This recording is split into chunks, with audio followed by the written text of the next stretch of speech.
Wendy's today is the third largest burger chain in the world, only behind McDonald's and Burger King. So if you want to become a Wendy's franchisee, what does it take? And how much money can you make? We're going to take a look at that today, but first a little history. In the mid-1950s, Dave Thomas met a man named Colonel Sanders, who had just founded Kentucky Fried Chicken. Thomas worked with Sanders on many projects to make KFC more profitable and to give it brand recognition. Among other things, Dave Thomas recommended that the number of items on the menu were too big and they should focus on their signature dish of fried chicken. This strategy was implemented and ultimately went on to become the successful foundation of Kentucky Fried Chicken. In the mid-1960s, there were some KFC stores that were struggling in Columbus, Ohio. Colonel Sanders sent in Dave Thomas to try to turn them around, and within a few years, Thomas made the sales so strong that he sold his share back to Sanders for $1.5 million. He took that seed money and turned around a year later to start Wendy's.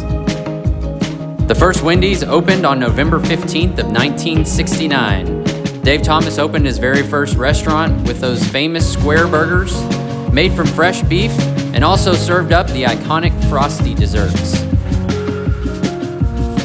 In 1970, Wendy's claims that it started the first pickup window and coined the term.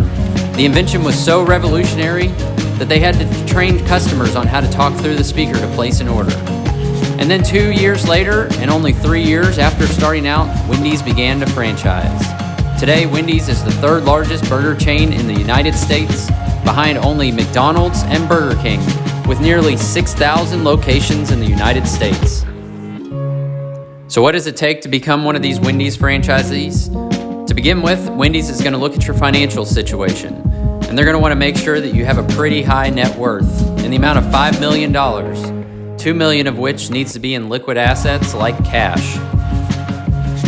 Then, if you meet the net worth requirements, you're going to have to shell out a pretty big initial investment. According to the franchise disclosure document, the average investment ranges between $2 and $3.6 million for a new Wendy's location. Then, on top of that initial investment, like other franchises, you're going to have some pretty big ongoing costs. For Wendy's, you're going to pay a 4% royalty and 3.5% of sales back to Wendy's for national advertising campaigns. So if you can find the money for a Wendy's investment, most people are wondering now, how much money can you make? Well, the average Wendy's generates about $1.6 million in sales and will generate a profit of around $208,000. So is Wendy's a good investment? Well, that's up for you to decide, but we also encourage you to subscribe and watch our other franchise reviews to see how this compares to other burger franchises. Thanks for watching, and be sure to visit thegrubwire.com.